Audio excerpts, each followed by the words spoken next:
Calligraphy താല്പര്യമുള്ളവർക്ക് പ്രോക്രിയേറ്റിൽ ഒരു അടിപൊളി ടൈറ്റിൽ ഡിസൈൻ ചെയ്തെടുത്താലോ. പേര് നിങ്ങൾക്ക് ഇഷ്ടമുള്ളത് തിരഞ്ഞെടുക്കാം. നിങ്ങൾക്ക് ഇഷ്ടമുള്ള ഡിസൈനിൽ പേരിന്റെ റഫ് സ്കെച്ച് വരച്ചു കഴിഞ്ഞതിന് ശേഷം ബ്രഷ് ലൈബ്രറിയിൽ നിന്നും കാലിഗ്രാഫി സെക്ഷനിലെ സ്ക്രിപ്റ്റ് സെലക്ട് ചെയ്ത് ടൈറ്റിൽ എഴുതി തുടങ്ങാം. ഇതിന്റെ കളർ പാലറ്റ് ഞാൻ പ്രൊഫൈലിൽ പോസ്റ്റ് ചെയ്യുന്നുണ്ട്. ഇപ്പോഴുള്ള ഈ ടെക്സ്റ്റ് 2D ലുക്കിലാണുള്ളത്.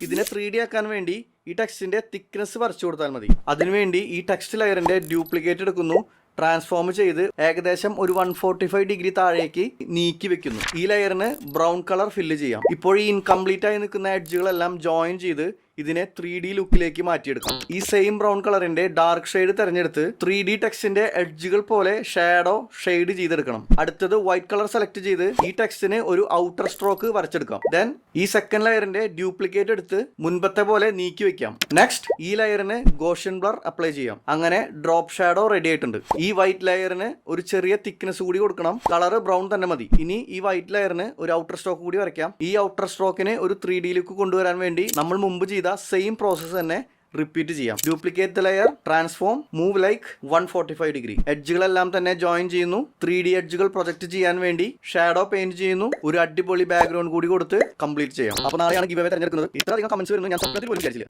ആരെങ്കിലും ഒരാളെ തിരഞ്ഞെടുത്ത് വരച്ചു കൊടുത്ത് അവസാനിപ്പിക്കാമെന്നാണ് ഞാൻ വിചാരിച്ചത്. ഇനിയിപ്പോൾ ഒരു 10 പേർക്കെങ്കിലും വരച്ചു കൊടുക്കാനാണ് പ്ലാൻ. താൻ ഇതൊക്കെ വെറുതെ തവണല്ലേ, ഇതൊക്കെ നടക്കുമെന്ന് ചോദിച്ചിട്ട് ഒരു കമന്റ് കണ്ടിരുന്നു. ഞാൻ നിങ്ങളോട് അങ്ങനെ ചെയ്യുമോ? മല്ലയ്യ അത്ര നല്ല ദുഷ്ടനല്ല.